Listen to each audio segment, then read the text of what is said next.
Bonjour, j'espère que vous allez bien, c'est la sœur Rebecca. Aujourd'hui, nous allons parler toujours, nous sommes dans l'identité en Christ, mais c'est un peu différent. Quand on te dit que tu es un juste, ça veut dire quoi? La Bible dit que le juste vivra par la foi. Je veux te dire une chose, aujourd'hui les gens sont en train, ils se demandent est-ce que Dieu a changé? Parce que si on regarde le Dieu de l'Ancien Testament et le Dieu du Nouveau Testament, est-ce que Dieu a changé? Mais Dieu n'a pas changé.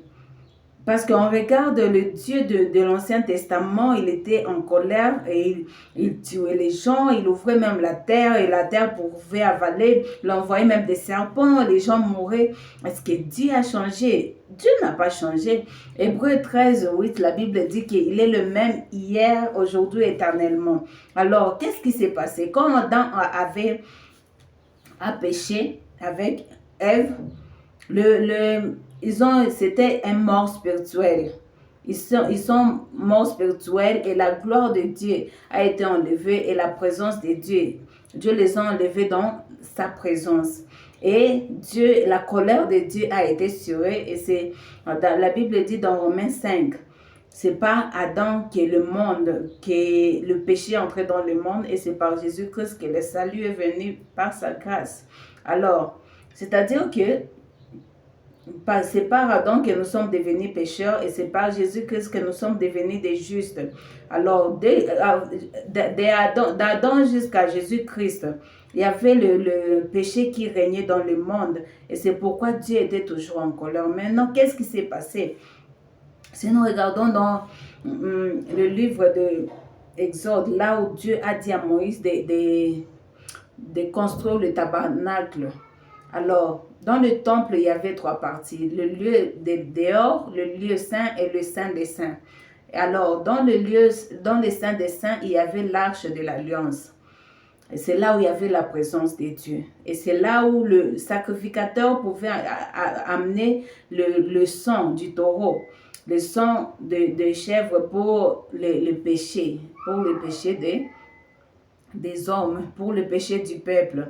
Mais si nous regardons avant que le sacrificateur entre, il devrait d'abord confesser ses péchés pour lui-même. Et après, quand il entre, on lui fermait une chaîne sur son pied et on mettait des gling-gling pour que ça sonne quand il marche là-dedans. Parce qu'il y a d'autres qui mourraient là-bas. S'il n'a pas bien confessé ses péchés, il mourrait. Alors, on pouvait parce que personne ne pouvait pas entrer là-bas. Alors, on pouvait le tirer à partir de cette chaîne. C'était comme ça. Et alors, même dans le Saint des Saints, il y avait un rideau. Où ce rideau, 300 hommes devraient ouvrir ce rideau. C'était comme ça que c'était du sérieux. Alors, le péché régnait. Maintenant, dans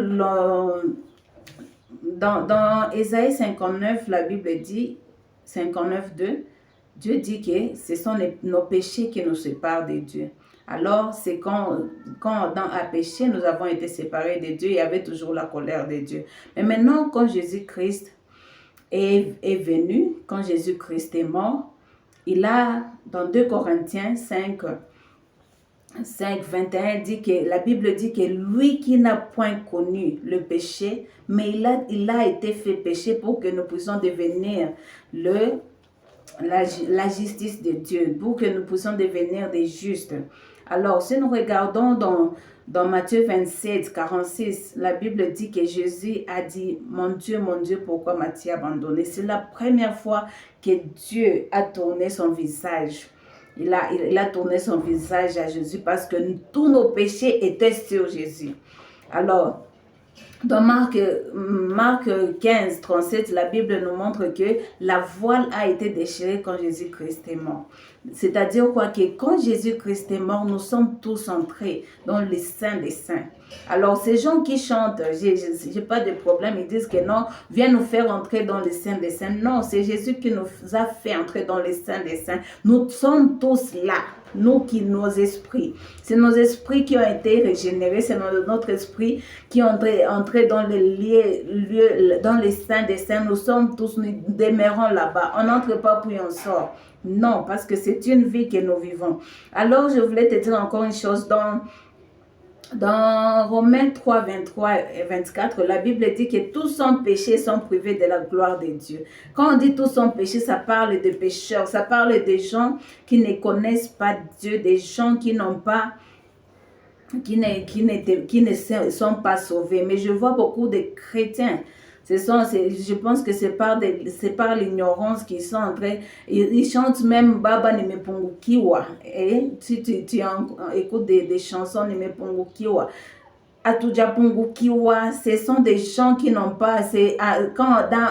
À pécher, ça parle des pécheurs, parce que dans 24, ça dit que nous avons été justifiés par la grâce, par Jésus-Christ, par la foi. C'est-à-dire que ce n'est pas notre verset, ça parle des gens qui ne sont pas sauvés. Et dans Romains 6, 23, la Bible dit, le salaire du péché, c'est la mort. Jésus-Christ est mort à ma place. Il est mort à notre place. Donc, nous devions mourir et aller en enfer. Mais Jésus-Christ est mort, il est parti en enfer pour moi. Et là, il a ravi le diable, la clé. Alors, moi, je ne peux pas mourir. J'ai été ressuscité avec Jésus-Christ. Il est mort à ma place pour que toute la condamnation on devait me condamner, c'est lui qui a pris ça. Alors, je voulais te dire une chose. Tu n'es pas un pécheur sauvé par grâce. Tu es injuste. Tu es la justice de Dieu. Tu ne peux pas être au milieu. Hein? Tu ne peux pas être un pécheur et tu es encore injuste. Non, tu es injuste. Si tu as reçu Jésus-Christ, si tu l'as confessé comme Christ est sauveur, tu es injuste. Tous tes péchés sont pardonnés. Romains 8, 1, la Bible dit, il n'y a plus de condamnation pour ceux qui sont en Christ. Psaume 103, 12, la Bible dit, comme l'Est est loin de l'Ouest, c'est comme ça que Dieu a enlevé mes péchés. Jérémie 31, 34, la Bible dit, il ne se rappelle plus de mes péchés.